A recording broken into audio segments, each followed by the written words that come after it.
Hey guys, what's going on? It's Robbie here from Hell Here Studios, and today I'm going to be talking about freezing tracks and also how to deal with track stacks, right? So in this tutorial, I'm using basically a little 4-bar metalcore riff that I put together. Let's give a listen to what I got going on here.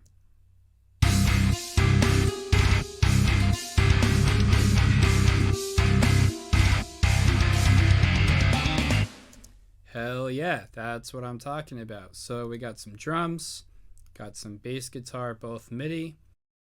I've got a rhythm guitar track stack, which I will elaborate on in a little bit.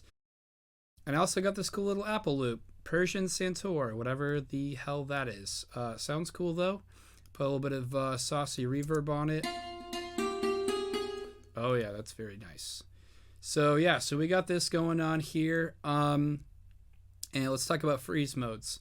So for those of you who don't know, what freezing basically does is Logic is going to render this track as an audio file temporarily. You can always undo it. And this essentially saves on CPU power. The equivalent to doing something like that would be to, let's select this region and do the bounds in place, Control B.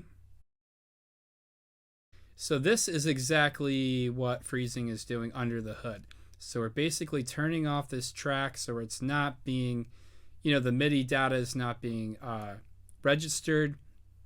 None of this processing like Superior Drummer. And we print it down as an audio file right here, right? So that is basically what it's doing under the hood whenever you freeze. So let's go ahead and freeze some of these tracks, right? Let's just to show you guys kind of what I'm talking about. So you can freeze software instrument tracks and you can freeze audio tracks. But you can't, as you can see, there's no button here for aux tracks, which is what a track stack essentially is. But we'll go over that in a minute.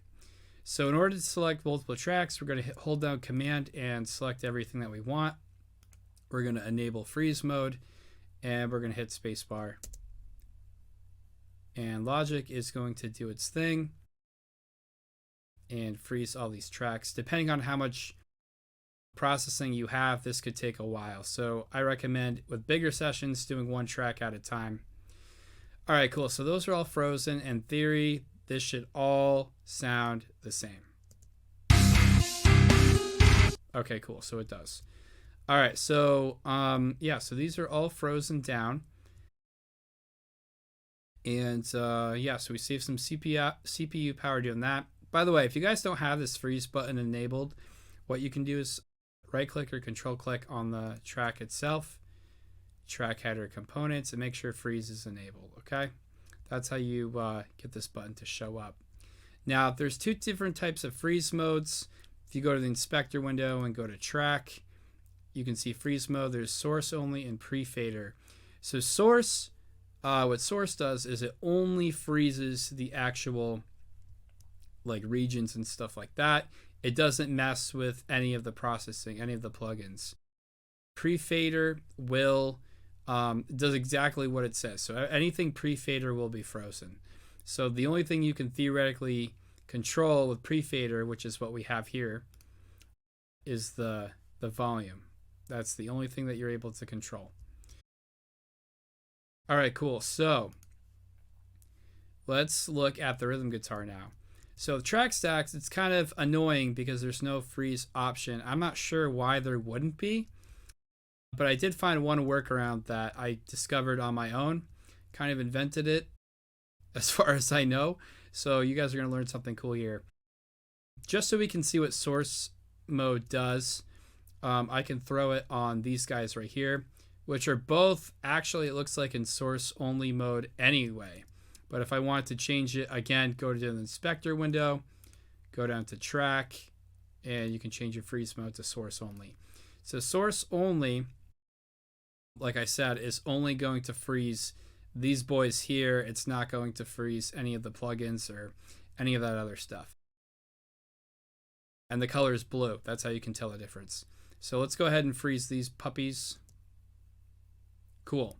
So these panned DIs, the left and right guitars, are exactly that. They're DIs running into a stereo amp sim. I'm using JST Misha Mansour. Shout out to JST. This plugin is awesome. I actually typically use this for my lead guitars. I don't know why I'm using it on my rhythms, but I'm doing that today, so YOLO, I guess.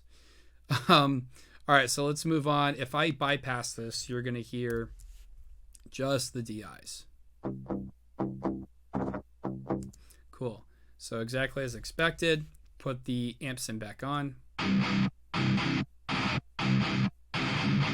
Now this amp sim isn't super CPU intensive, and quite frankly, freezing these DIs is going to do a lot more help.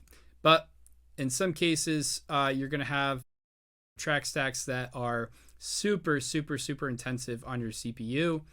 And I've definitely run into sessions like that, especially when I'm, in the mix phase or nearing the end of a production project and all that stuff's starting to add up, especially with vocals and stuff like that, which maybe I can talk about in another video. But for our sakes and purposes, I'm going to show you the easiest way to do this. Now, the old school way of doing this, a lot of Pro Tools users will still do this to this day, but people will create, an audio track and basically bust this sucker out and into this audio track, throw on input monitoring, and then record it. And that's the way they do it. I think that's pretty painstaking and kind of annoying. And then you got to wait for it to record and print. I don't know. It's just kind of annoying. So this is how I do it personally. What you're going to want to do is select the track stack, the parent. And you're going to right click or control click on the arrangement window here. And we're going to create a MIDI region. Okay. And you're probably wondering, this isn't a software instrument track. You're absolutely right.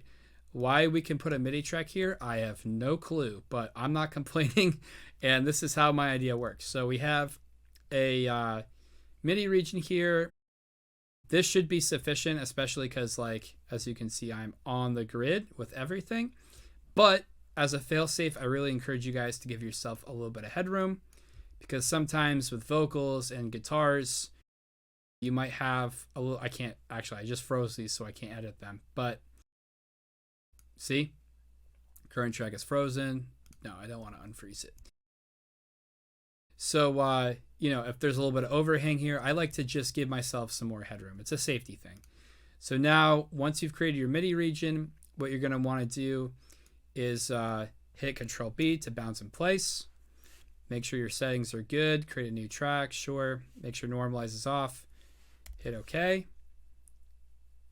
And boom, look, we get a new audio track. Let me bring it up here so we can see. You can keep this MIDI region if you want, or delete it. I'm just going to delete to get out of the way. Let's turn off this rhythm guitar track, and let's listen to what we found here. Excellent. So we got the guitars with the amp signal here. From this point, you should be good. You can clean it up a little bit if you want. And this is basically how you would freeze, quote unquote, freeze a track stack, or at least this is the workaround I found. And it's very helpful with really big, dense sessions. And if you're done messing around with your rhythm guitars or that one vocal line, this can be super helpful. So hopefully you guys found something useful out of this video, and I wish you guys the best of luck.